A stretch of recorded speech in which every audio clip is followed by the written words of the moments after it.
Hello friends, कैसे हैं आप लोग। सबको मेरा जय भीम। नमो बुद्धाय। भगवान बुद्ध के विचार। विशाखा का जन्म अंग जनपद के भद्दिये नगर में हुआ था। उसके पिता का नाम धनंजय और माता का नाम सुमना था। एक बार सेल ब्राह्मण के निमंत्रण पर बहुत से भिक्षुओं से तथागत भद्दिये नगर में पधारे। सेल ब्राह्मण की पोती विशाखा की आयु उस समय मात्र 7 वर्ष की थी। विशाखा केवल 7 वर्ष की ही थी, तब भी उसने अपने दादा मेढक के समक्ष भगवान बुद्ध के दर्शन करने की इच्छा प्रकट की। मेढक ने उसे अनुमति दे दी कि वह तथागत के दर्शन कराए। साथ के लिए उसने 500 साथी, 500 दास और 500 रथ भी दिए। रथ को कुछ दूरी पर रोककर विशाखा पैदल तथागत के पास पहुंची। भगवान बुद्ध ने उसे धम्म का उपदेश दिया और वह उनकी ग्रस्त शिक्षा विशाखा यानी भगवान बुद्ध की उपासिका बन गए। इसके बाद मेंढक ने भगवान बुद्ध और उनके भिक्षुओं को आमंत्रित किया और उन्हें 15 दिनों तक प्रतिदिन भोजन कराता रहा। बाद में जब पसे नद के कहने पर बिम्बसार ने धनंजय को कौशल जनपद में रहने के लिए भेज दिया, तो विशाखा भी अपने माता पिता के साथ वहां चली गई और साकेत में रहने लगी। श्रावस्ती का एक धनी सेठ था मिगार, जो अपने पुत्र पुण्यवर्धन का विवाह करना चाहता था। उसने कुछ लोगों को योगबद्ध खोजने के लिए भेज रखा था। वधु की खोज करने वाली मंडली घूमते घूमते साकेत जा पहुंचे। उन्होंने किसी त्योहार के दिन विशाखा को स्नान के लिए सरोवर की ओर जाते हुए मार्ग में देखा था। उसी समय जोर की वर्षा होने लगी। विशाखा की सखियां आश्रम के लिए दौड़ पड़े, लेकिन विशाखा नहीं भागे। वह अपने सामान चाल से चलती हुई उस स्थान पर जा पहुंची जहां मिगार के दूत खड़े थे। उन्होंने विशाखा से पूछा कि वह अपने कपड़े बचाने के लिए अथवा आश्रय हेतु क्यों नहीं दौड़े। विशाखा ने उत्तर दिया कि उसके पास कपड़ों की कमी नहीं है, किंतु दौड़ने से फिसलकर गिर जाने पर यदि अंग भंग हो जाता, यानी उसके अंग में कहीं चोट लग जाती, तो उसकी जगह दूसरा लग पाना असंभव था। अविवाहित लड़कियां उस सामान की तरह हैं जो बिकने की प्रतीक्षा में उनकी सूरत का बिगड़ जाना ठीक नहीं है।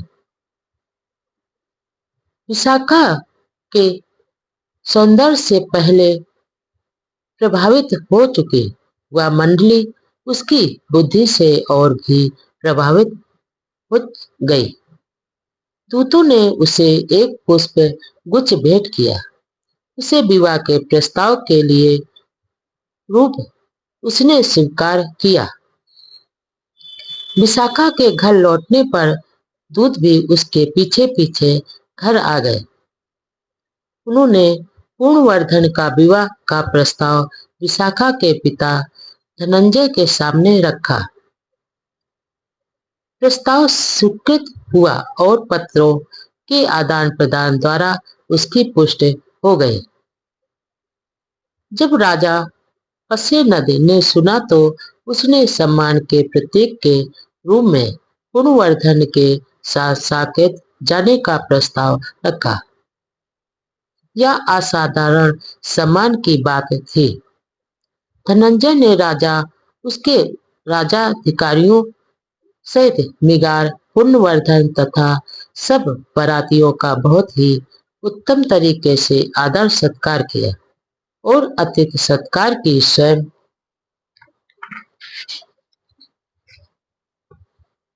देखभाल की।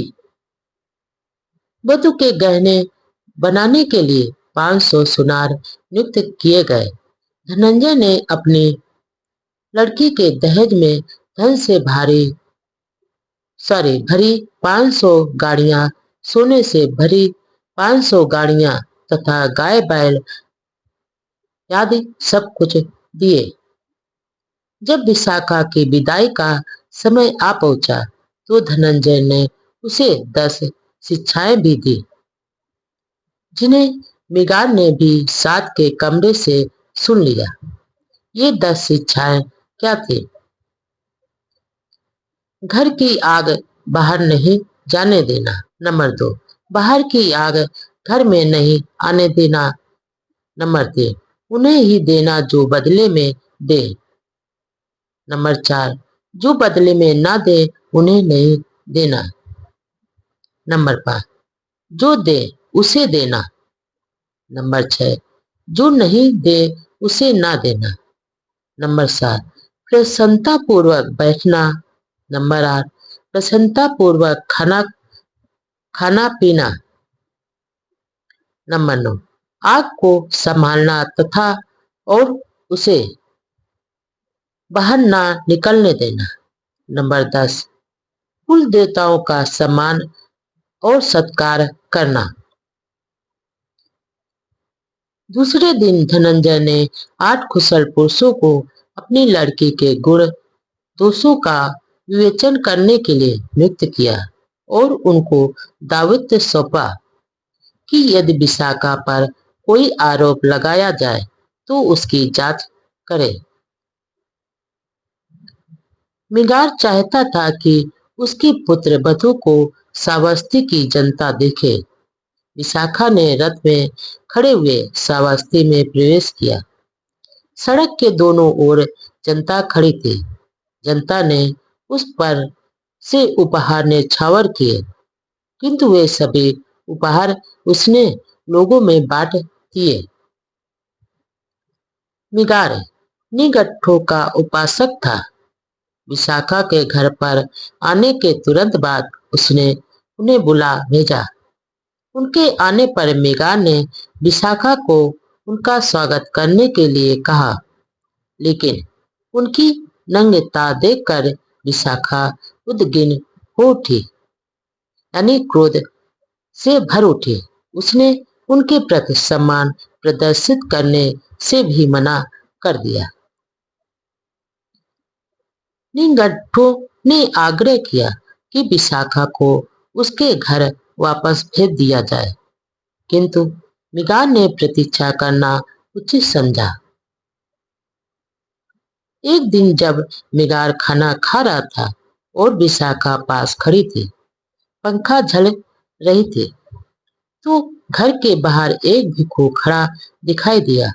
विशाखा एक ओर हट गई ताकि मिगार की दृष्टि उस पर न पड़ जाए, लेकिन मिगार ने भिक्षु की ओर देखा तक नहीं, वह अपना खाना खाता रहा। यह देखकर विशाखा ने भिक्षु से कहा, भंते आगे बढ़ जाएं, मेरा ससुर बासी भोजन खा रहा है। यह सुनकर मिगार को बहुत क्रोध आया। उसने उसे वापस भेजने की धमकी दी, किंतु विशाखा की प्रार्थना पर मामला उन 8 कुशल पुरुषों के सामने प्रस्तुत किया गया। विशाखा के विरुद्ध जितने भी आरोप लगाए गए थे, उन्होंने उन सब की जांच की, किंतु विशाखा को निर्दोष ही पाया गया। विशाखा ने तब आज्ञा दी कि उसे उसके पिता के घर भिजवाने की तैयारी की जाए। तब मिगार और उसकी पत्नी ने क्षमा मांगी। विशाखा ने इस शर्त पर रहना स्वीकार किया कि मिगार को भगवान बुद्ध और उनके शिष्यों सॉरी भिक्षुओं को घर आमंत्रित करना होगा। उसने मिगार ने वही किया, किंतु निंगथु के दबाव के कारण उसने तथागत को भोजन कराने का काम विशाखा को ही सौंपा। उसने भोजन के बाद कारनाथ की कोर्ट में तथागत का प्रवचन सुनना स्वीकार किया। उस प्रवचन का उस पर ऐसा प्रभाव पड़ा कि वह भगवान बुद्ध का उपासक बन गया। विशाखा के प्रति उसकी कृतज्ञता अगाध थी। इसके बाद से वह उसको अपनी माता के समान समझने लगा और माता के योग उसे आदर प्रदान करने लगा। इसके बाद से विशाखा का नाम मिगार माता पड़ गया। ऐसी प्रबल श्रद्धा थी विशाखा की भगवान बुद्ध के प्रति